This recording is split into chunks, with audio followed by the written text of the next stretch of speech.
Hello everyone and welcome to EduTab. Let us discuss the first chapter of the RBWM component. इस video के अंदर हम लोग बात करेंगे about the brief evolution of retail banking in the world as well as in our country India. So retail banking की evolution की discussion करने से पहले एक बार आप सभी को रिमाइंड करवाना चाहता हूं about the crash course that we have launched for the RBWM component. As you know, the exam is scheduled on 29th of October 2023. इस एग्जाम से पहले हालांकि हमारे पास काफी टाइम आपको लग रहा होगा कि ऑलरेडी है, लेकिन without wasting any time, if you want to clear this RBWM exam in your first attempt, this is the best course that you can go for.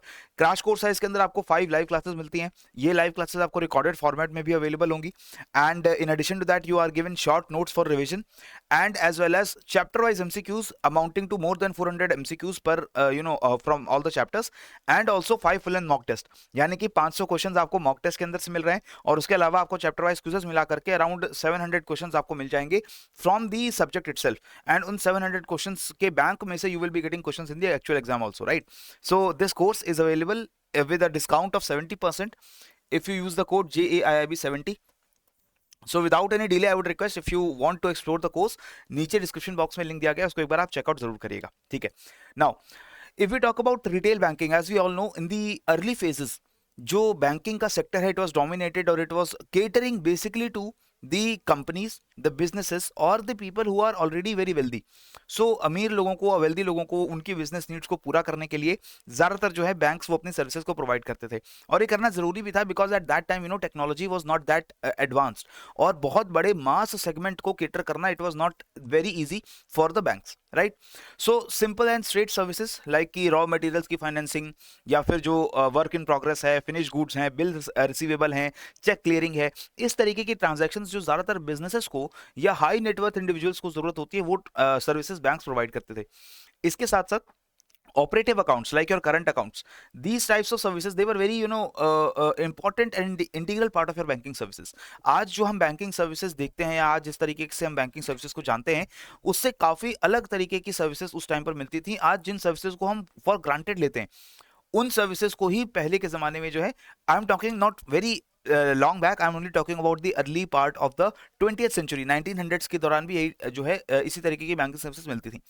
धीरे धीरे क्या हुआ, टेक्नोलॉजी डेवलप होती है और उसके बाद स्पेशलाइज्ड प्रोडक्ट्स की डेवलपमेंट होती है, and the banks emerge which are now providing specialized products for the mass segment as well. ठीक है, तो धीरे धीरे ऑर्गेनाइजेशंस भी बड़ी होंगी, बिजनेसेस भी वो ज्यादा बड़े होंगे, और जो मास सेगमेंट है, यानी कि जो आम लोग हैं, जो इंडिविजुअल पीपल हैं, उनकी जो पर कैपिटा इनकम है वो भी धीरे धीरे राइज कर रही है, और इसकी वजह से the banks with functional focus they also came into being, specially banks like investment banks, merchant banks. Investment banks, जैसा कि आप जानते हैं कि इन्वेस्टमेंट्स को और वेल्थ को मैनेज करने का काम बैंक्स जो पहले करते थे, उसी काम को स्पेशलाइज तरीके से डिफरेंशिएट कर दिया, और बैंक्स स्पेशलाइज्ड हो गए. जो इन्वेस्टमेंट का ही काम देख रहे हैं उनको इन्वेस्टमेंट बैंकर्स बोलने लगे. इसी तरीके से merchant banking which basically deals with your mergers and acquisitions और transactions from businesses and trading on the international platforms, everything, ये सारी चीजें जो है वो आपके मिडिल फेज में स्पेशलाइज्ड फंक्शंस बैंक के डेवलप हो गए. इसके बाद लेटर फेज जो हमारी 20th century के एंड तक आके डेवलप हुआ है, here now the customer base it now became very broadened and also became very heterogeneous, क्योंकि अब आपको सिर्फ बिजनेसेस को या हाई नेटवर्थ इंडिविजुअल्स को केटर नहीं करना है, अब आपको मास सेगमेंट को भी केटर करना है, आपको हाउस होल्ड्स को केटर करना है, आपको सैलरीड इंडिविजुअल्स को केटर करना है, आपको जो यंग स्टूडेंट्स हैं who are taking who want और who are in need of educational loans, उनको लोन्स देने हैं, जो एस्पिरेशनल हाउस होल्ड्स हैं जो कि अपनी घर चाहते हैं, उनको हाउस लोन्स देने हैं, वगैरह वगैरह. इसके अलावा बैंक्स के जो कॉर्पोरेट और रिटेल फंक्शंस हैं वो भी अब डिफरेंशिएट हो गए, क्योंकि अब बैंक्स को लगा कि जो सर्विसेज हम बिजनेसेस को प्रोवाइड करते हैं, कॉर्पोरेट्स को प्रोवाइड करते हैं, वो अलग तरीके से हमें करनी चाहिए. But this mass segment, this is now very important for the development, because आज के समय में अगर आप देखेंगे, according to the various reports which are generated by various organisations like Capgemini, वो साफ साफ कहते हैं कि बैंकिंग सेक्टर का आज के समय, ग्लोबल बैंकिंग सेक्टर जो है, more than 60% of the revenue it comes from the retail banking part, यानी कि मास सेगमेंट को, आम लोगों को सर्विसेज दे करके 60% रेवेन्यू बैंक्स अर्न करते हैं, and rest of the 40% around that they earn from basically lending और providing services to the businesses और to high net worth individuals, right? तो इसका सबसे बड़ा रीजन क्या है कि जो हमारा कस्टमर बेस है मास सेगमेंट के अंदर वो बहुत बड़ा होता है, ठीक है? इसके अलावा कैपजेमिनी, ये एक ऑर्गेनाइजेशन है जो वर्ल्ड रिटेल बैंकिंग रिपोर्ट्स लेकर आती है. इसकी कुछ फाइंडिंग्स हमारी बुक के अंदर दी हुई हैं, तो इसको भी एक बार हम पढ़ लेते हैं. अकॉर्डिंग टू द रिपोर्ट्स, आप तो ऑर्गेनाइजेशन का नाम पहले याद रखेंगे, कैपजेमिनी. कौन सी रिपोर्ट लेकर आती है? World retail banking report. The recent editions of this report, कुछ इंपॉर्टेंट चीजें जो वो बताते हैं वो क्या है? सबसे पहले तो the customer expectations they are changing very fast, basically due to the emergence of newer younger generation which is very tech savvy and also does not have that great a patience, right? तो ये जो customer expectations है वो change हो गई हैं। अब जो यंग लोग हैं वो टेक्नोलॉजी के थ्रू अपने बैंकिंग सर्विसेज को एक्सेस करना चाहते हैं। These young people they are also in need of specialised products and also in need of fast service, right? तो इन सभी चीजों की वजह से जो रिक्वायरमेंट्स है बैंक्स की वो भी चेंज हो रही है। Competition to the non-banking players is accelerating. The traditional banking sector is now under threat because बहुत सारे modern players आ रहे हैं, fintech companies आ रही हैं जो banking services provide करती हैं चीप रेट्स के अंदर और ऑनलाइन डिलीवरी चैनल से। तो इसका मतलब ज्यादा आसानी से आप बैंकिंग सर्विसेज एक्सेस कर सकते हो।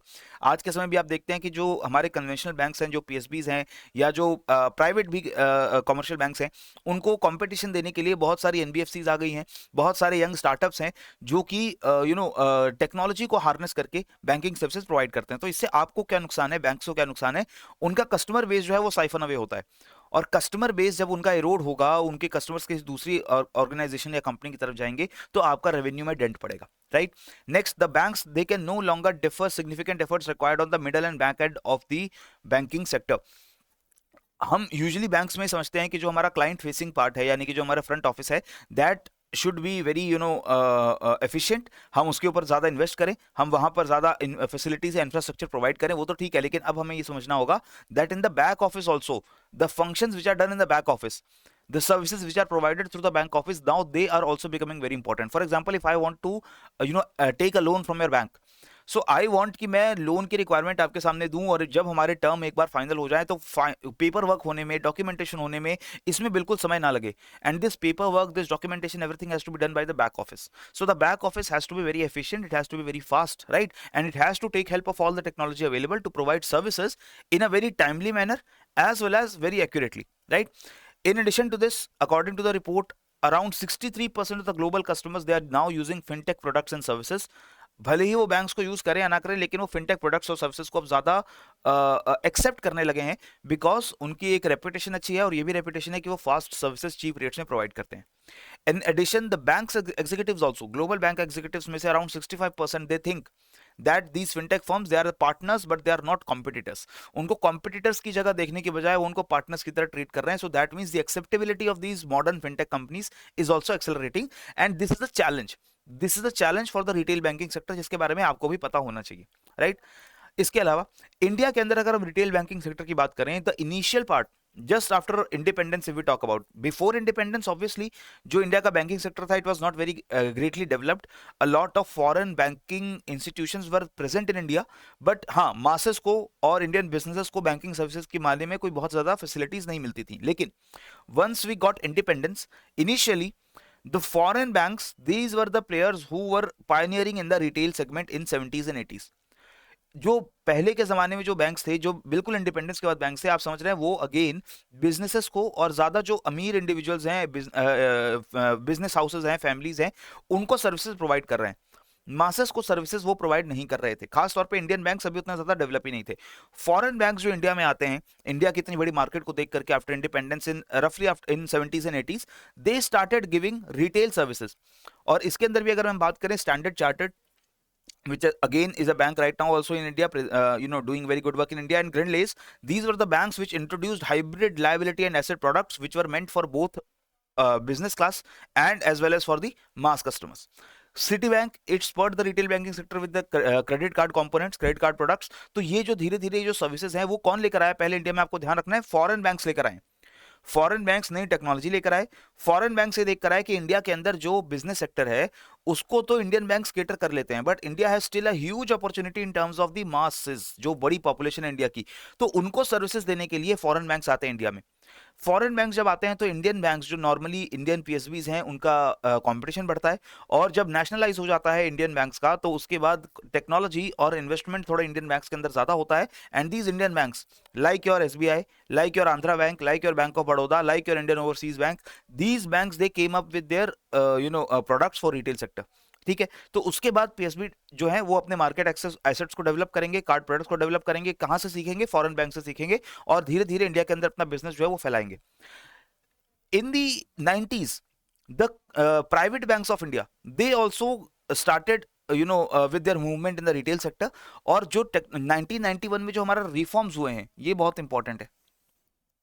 1991 के रिफॉर्म्स के बाद आप समझ सकते हैं the economic sector in India it got liberalised and a lot of foreign investment it also was coming into India, and the banking norms, the banking regulations, they also got a bit flexible. और उसके बाद जो private players हैं banking industry के अंदर, उन्होंने भी बहुत ज़्यादा टेक्नोलॉजी के ऊपर इन्वेस्ट किया, उन्होंने बहुत ज़्यादा मार्केटिंग के ऊपर इन्वेस्ट किया और नए नए प्रोडक्ट्स वो लेकर आए इंडियन सिनेरियोज को देखते हुए, इंडियन मासेस को देखते हुए, खासतौर पे इंडियन मासेस की क्या स्पेंडिंग कैपेसिटी है, what is the income that the Indian masses are running, keeping every that thing in mind, they came up with their own services and the retail war started between the Indian private banks, the public sector banks as well as the foreign banks. So now the foreign banks they already have a set up business in India. क्योंकि अभी तक क्या हो रहा था, जो हमारे PSBs हैं, जो हमारे बड़े स्टेट बैक्ड बैंक्स हैं जैसे SBI वगैरह हैं, these were catering to the bigger clients and the smaller market segment of masses, it was being catered by the foreign banks. तो फॉरेन बैंक्स इंडिविजुअल्स को केटर तो कर रहे हैं, लेकिन उस वक्त आप समझते हैं इंडिया के अंदर इंडिविजुअल्स भी जो बैंकिंग सर्विसेज को अवेल करना चाह रहे हैं या अवेल कर सकते हैं, उनका नंबर बहुत कम था. Even recently you have seen कि अभी भी हमें बहुत सारे जनधन अकाउंट्स खुलवाने पड़े, हमें बहुत सारी पॉपुलेशन को we had to connect with the banking sector, they were not connected earlier. तो आप समझ रहे हैं कि इंडियन मासेस का बहुत बड़ा हिस्सा जो है वो बैंकिंग सेक्टर से कनेक्टेड नहीं था. जो अर्बन एरियाज में, शहरों में सैलरीड इंडिविजुअल्स हैं जिनके पास थोड़ा बहुत पैसा है, वो हमारे फॉरेन बैंक्स की हेल्प ले रहे थे, बैंकिंग कर रहे थे. ठीक है.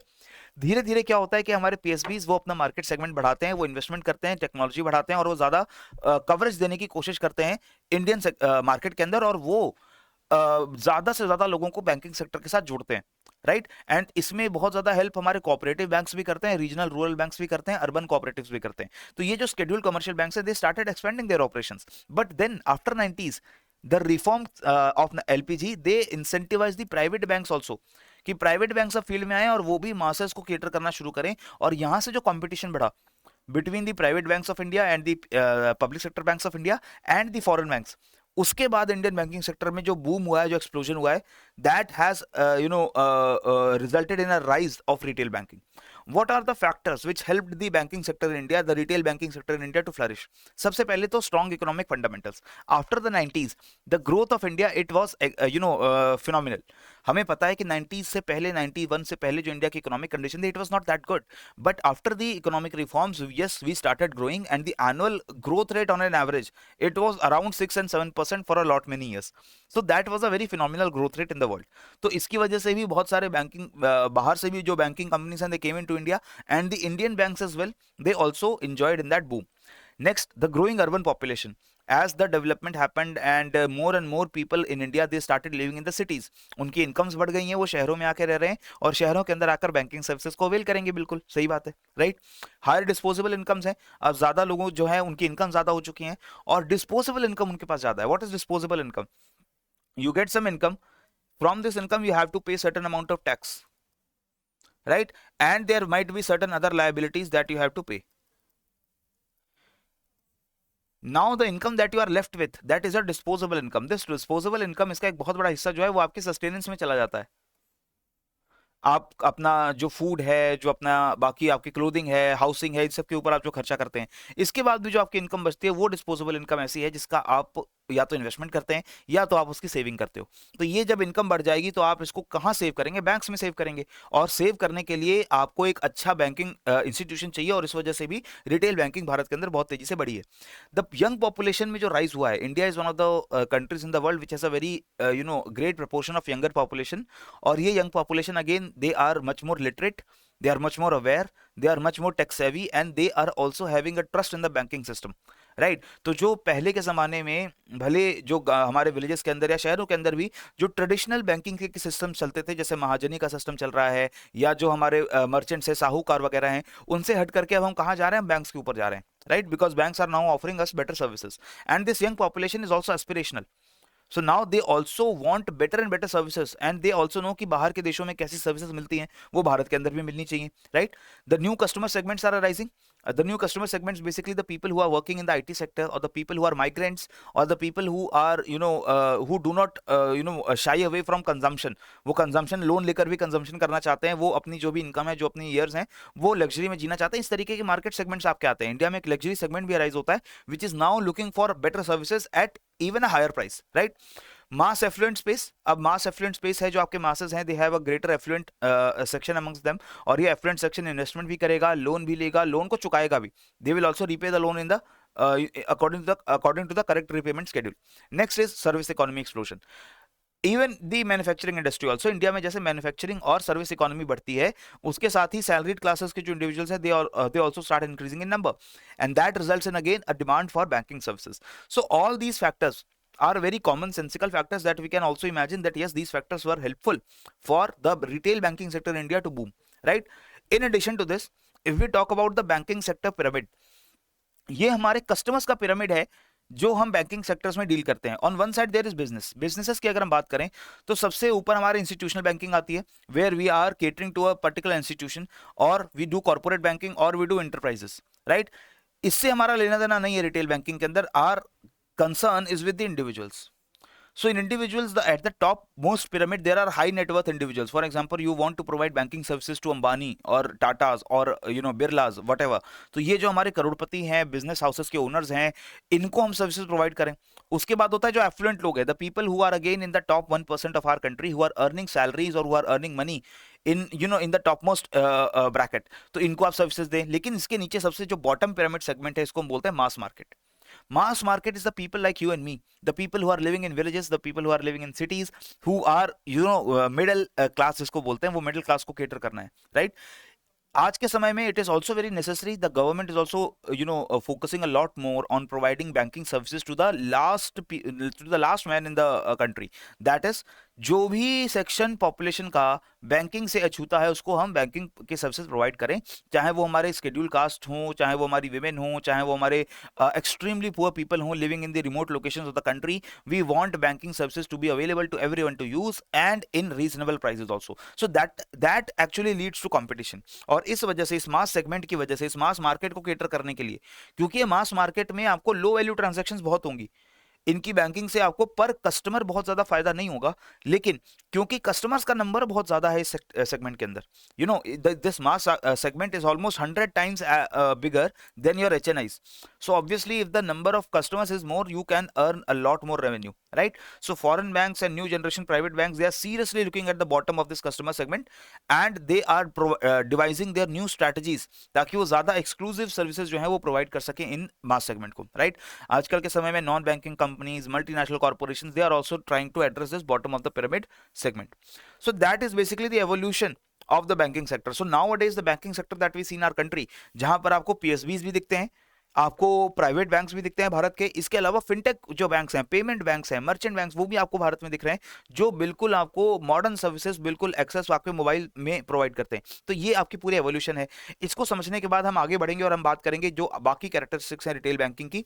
But before that, again this course is available for you, where we are exclusively teaching this entire component within 20 hours. So if you want, you can check out the course and buy this if you like this. And we also have provided course for AVFM, AFM and IIFS and PPB, और ये तीनों courses से काफी सारे students ने फायदा भी उठाया है एग्जाम के अंदर, and I hope the same you can do also, right. So that is it for this particular video. पढ़ते रहिए, बढ़ते रहिए. जय हिंद एंड जय भारत.